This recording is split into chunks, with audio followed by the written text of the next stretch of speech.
Okay, good day everyone. Today we are recording for good group discussion video 3.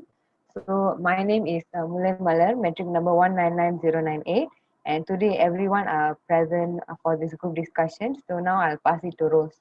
Okay, hi everyone. So we're from group 3. Oops, should I introduce myself first? Yeah, Okay. everyone introduce. Okay, sorry. My name is Rose. Hello again for the third time. We meet again after 2 weeks with the metric number 196833. Hi guys.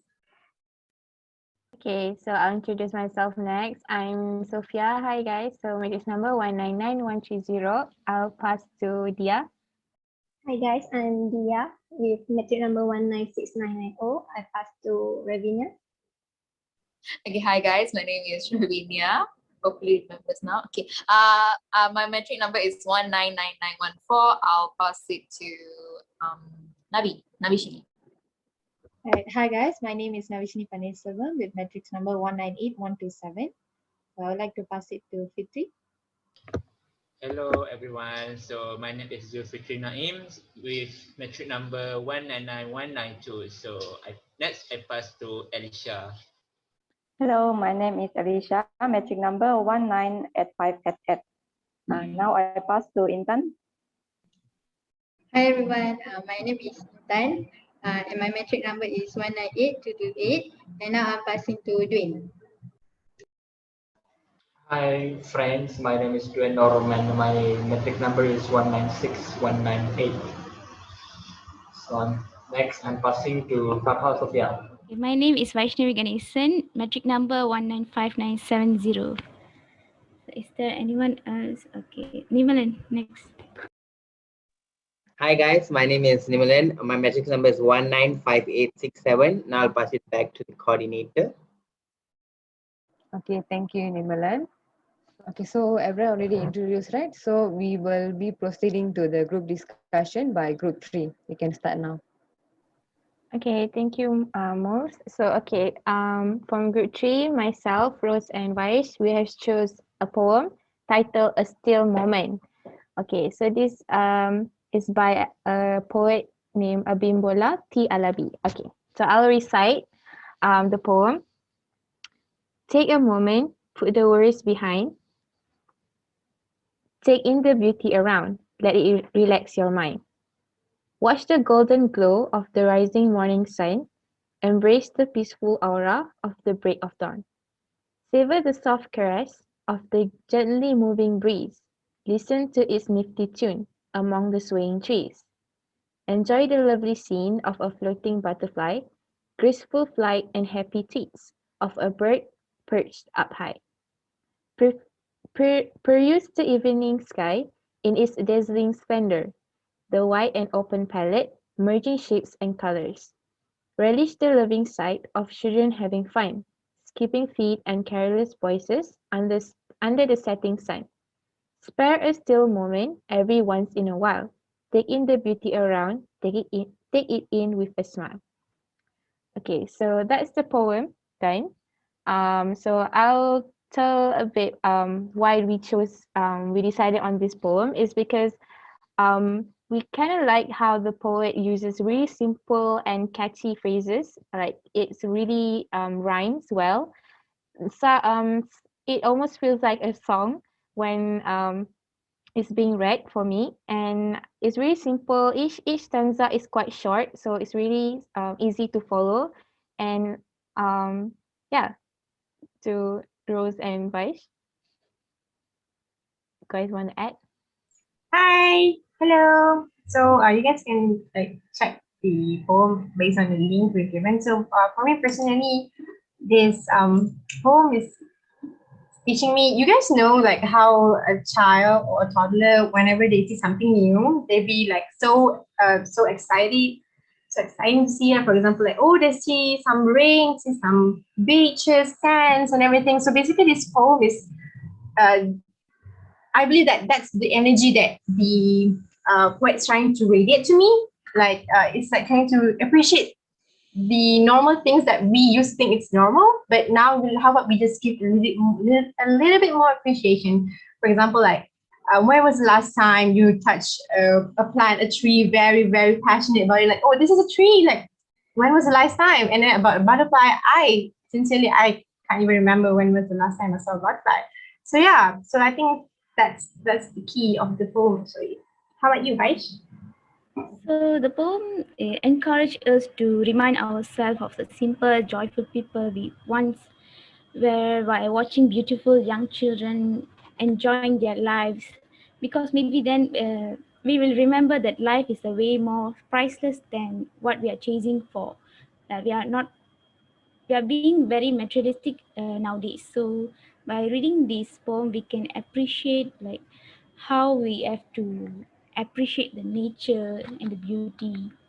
As I've said before, we have become too busy rushing for things that we don't have yet, rather than simply embracing things that we already have. So, especially the last stanza, you can see is telling us to stop for a while and make some time for ourselves and embrace the life as it is. And the beautiful thing that's in the simple things that we can see around us. That's all. Yeah. Um, yeah. Just to add a little bit, like it's really quite nice how the poet actually in the first stanza is kind of like inviting us to relax our mind, and then one by one from each stanza, the poet is describing different kind of nature's event, and then like Vash said at the end, the poet is like asking us to just sit for a moment and appreciate the nature around us. Yeah. So I guess that's from us. Do you guys have any? I guess we can move on to the. So next group 4 can proceed, can start. Okay, hi guys, we are from group 4. So we chose the theme nature. The poem is The Heart of the Tree by Henry Cuyler Bunner. So basically it's about planting a tree, but in his point of view, what does like not only planting a tree, but what can you see from his point of view, like planting a tree is not just planting a tree. So yeah, so I'll just recite the first stanza. What does he plant who plants a tree? He plants a friend of sun and sky. He plants the flag of breezes free, the chef of beauty towering high. He plants a home to heaven and night, for song and mother croon of bird. In hushed and happy twilight heard, the treble of heaven's harmony. These things he plants who plants a tree. Next stanza.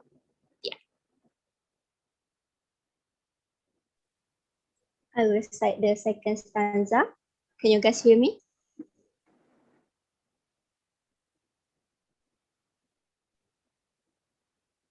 Okay. What does he plant who plants a tree? He plants cool shade and tender rain, and seek and bud of days to be, and years that fade and flash again. He plants the glory of the plain, he plants the forest heritage, the harvest of a coming age, the joy that unborn eyes shall see. This thing he plants who plants a tree. I will pass to Intan to recite the third stanza. Okay, now I will continue for the third and the last stanza. Okay, what does he plant who plants a tree? He plants in sap and leaf and wood, in love of home and loyalty, and far cast thought of civic good, his blessing on the neighborhood. Who in the hollow of his hand holds all the growth of all our land. The nation grew from sea to sea, stirs in his heart who plant a tree. So that is for our poem. Now we go back to Ravenia. Okay, now we will analyze the poems stanza by stanza. So first stanza, it's about, let's start with the what does he plant who plants a tree. So basically what he tries to tell is that he plants a friend of sun and sky, meaning that if you plant a tree, meaning that you're giving a friend to the sun and sky, because once the tree goes higher, the distance between sun and sky is very close, that it's like like forming a bond between them. And sun and sky is really important because sun, basically it's needed for photosynthesis, and sky, which is the air, which is needed for the tree. So all these three, sun, sky, tree, they form a friendly bonding with them.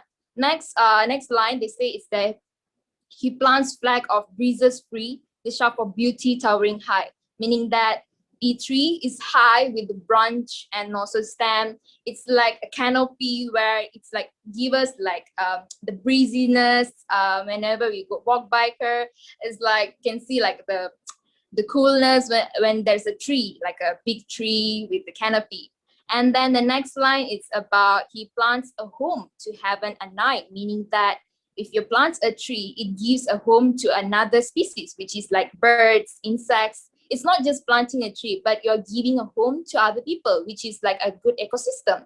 And also first song of mother croon of birds. So we can see that if you plant a tree, not only planting a tree, you give a friend, you give a place for shelter for other animals, and also you can hear them chirping, birds are chirping, and can like, it's like nature. And next is the in hushed and happy twilight hurts, the trouble of heaven's harmony. These things he plants who plants the tree, meaning that it's like this harmonious with this ecosystem and everything. It gives and heaven's own tune. This is the tune of the nature, where it is like something that you should appreciate by just planting a tree. So the first stanza is basically the poet accentuates the importance of planting a tree because it forms like a holistic beauty of nature. So that's why I feel like, and then they use like mostly heavenly harmony, towering high, heavenly and night, meaning that planting a tree, it gives you like a heavenly and glorious indeed. So we'll go for next stanza. Dhiya. Okay, I will interpret the second stanza. So the first and the second line, the poet repeats the question by what does he plant who plants a tree? And he attempts to answer again in the subsequent line, which is the second line, that means the tree that he planted provide us with cool shade and help in bringing rain. For the third and fourth line, that sounds and seed and bud of days to be, and years that fade and flash again. That means a tree will produce seed and bud in future. Years will pass silently and the tree will remain there and produce seed and produce new trees. For the next line, he plants the glory of the plain, he plants the forest heritage, means the trees are the main element that make a plain area green, beautiful. So the poet described tree as the glory of the plain. Moreover, today's single tree may turn into forest someday. So by planting a tree, one tree by now, it will make a forest then. For the next tree line, the speaker mentioned that planting a tree today would give fruit in some days. Our next generation would be delighted seeing so much vegetation and with its benefits. So all the credit goes to the man who plants a tree. In this stanza of the poem, The Heart of the Tree, the poet stresses on the importance of planting a tree today for making the earth a better living place for future generations. I will pass to Intan to interpret the third stanza. Okay, now I'll be explaining about the last stanza, the third stanza. Okay, so one of the sentence in the stanza, it says that in love of home and loyalty. So the word home, the writer actually referring to the earth. So the poet tried to show how the earth is actually like his real home and how he love and loyal towards the earth by planting trees. And then there's also a sentence that say he plants in sap and leaf and wood.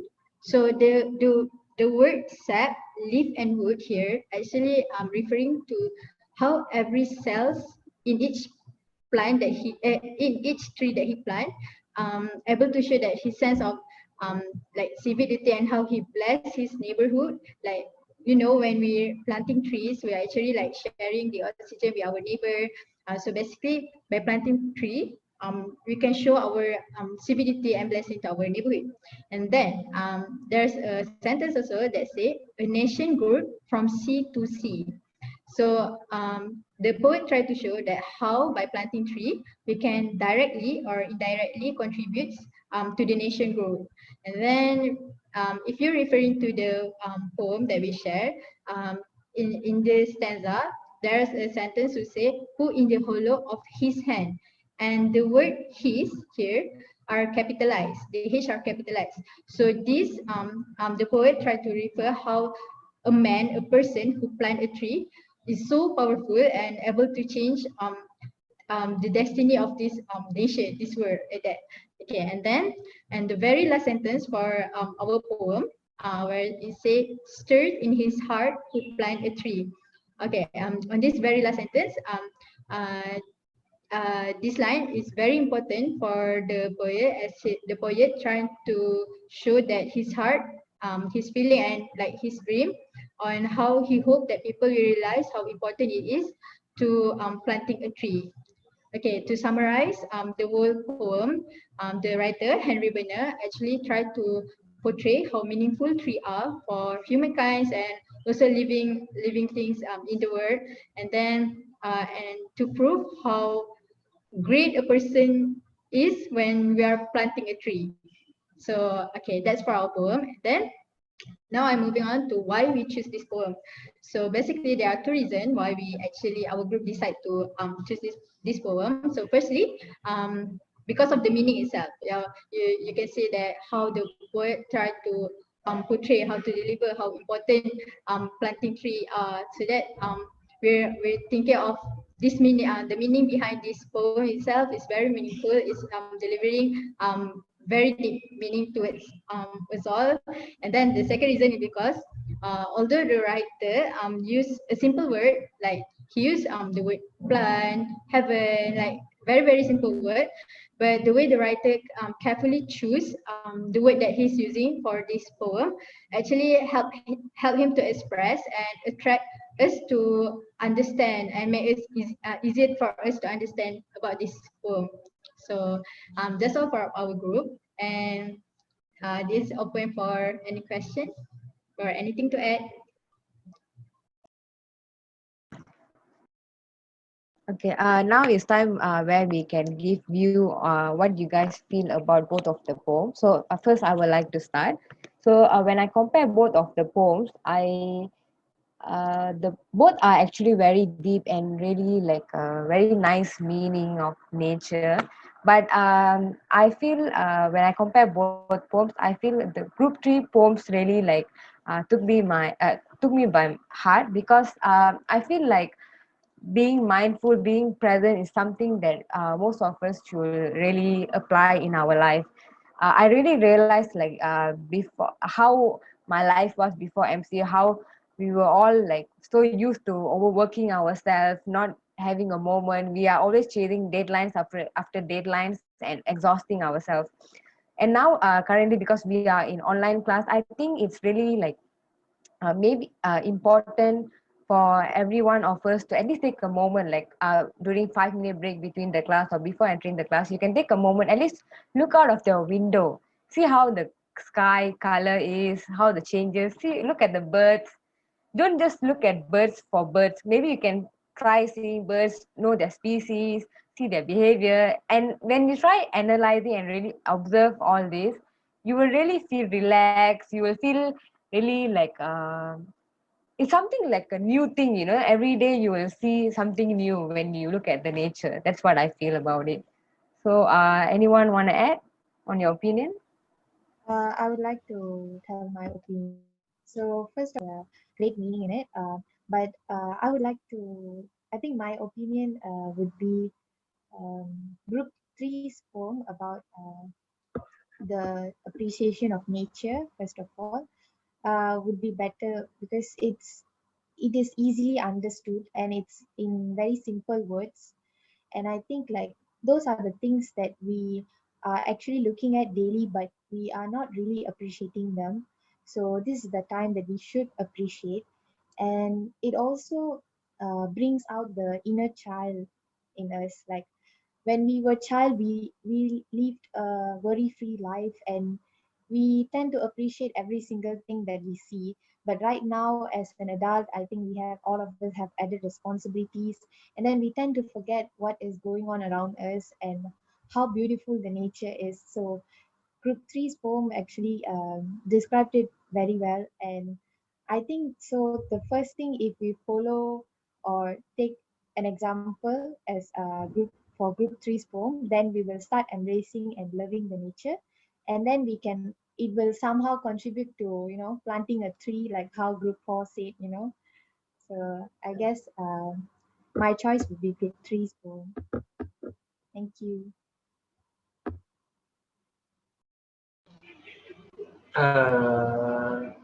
As for me, I don't want to compare both groups because both are equally great.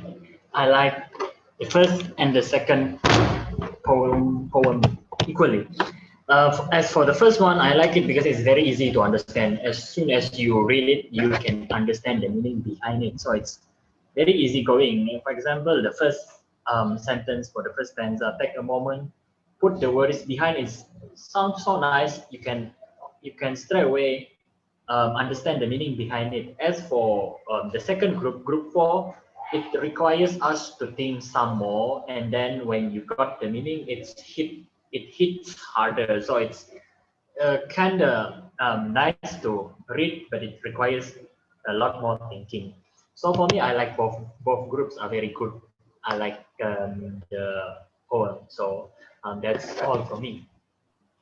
Okay, I'll pass it to Nimi. So I would like to add on to what Dwayne said. Like I really find like the similarity between both of the poems. Like last week the poems that we saw were very different, but this week the with the similarity we see is that like the fourth poem said, it stirs in my heart to plant a tree. So the I liked the fourth poem because it like how Dwayne said, it was had deeper meaning, and it was very metaphorical. So when you relate it to other things and everything, it really makes you think like how many much things that you miss in life. Like nowadays it's very rare to see a tree in front of a person's house. Like there's like plants, but you very rare to see. You only see trees at highways or in the park or what, but in front of your house you don't have a tree. So I find the fourth poem really moving, and the third poem is made me think like how I visited MCO in the room. Like the quarantine time, I could have other than sleeping, I could have just woke up in the morning, enjoy the morning view and the evening. But it really told me like how much I missed. So much things that I missed. Okay, thank you, Nimi. Next, Elisha, can you tell your opinion? Oh yeah, all right. So I would like to agree with Dwayne also and Mimi. I think both group you guys did a great job on interpreting the poem, and both poem also very great, very beautiful. They actually portray like a deep meaning. For example, like for group three, like the poem was the moment. It's like bring us back into our childhood memory. It's just like a fresh our fresh memories about our childhood, where the poet actually tried to relate it with the nature. And then for the second poem from the group four, it actually tell us about the importance of the nature itself, the benefit that we get when we actually plant the tree. So yeah, I think I like both of the poems as well. Yeah. Okay, finally, Fitri, you can give your opinion. Yeah, for my opinion, I think I like both poem because when I listen to the both poem, I feel like I'm in the center of a garden, listen or I looking at a beautiful scenery picture. So for me, I'm more attracted to poem from the group three because it is easier for me to understand. And I feel like it's an instruction for me to get a peace of mind. Every stanza is very meaningful, and if you follow it truthfully, you can get the peace of mind that you want to get. Okay, I think that's my opinion. Okay, so everyone already present. So thank you guys. Bye.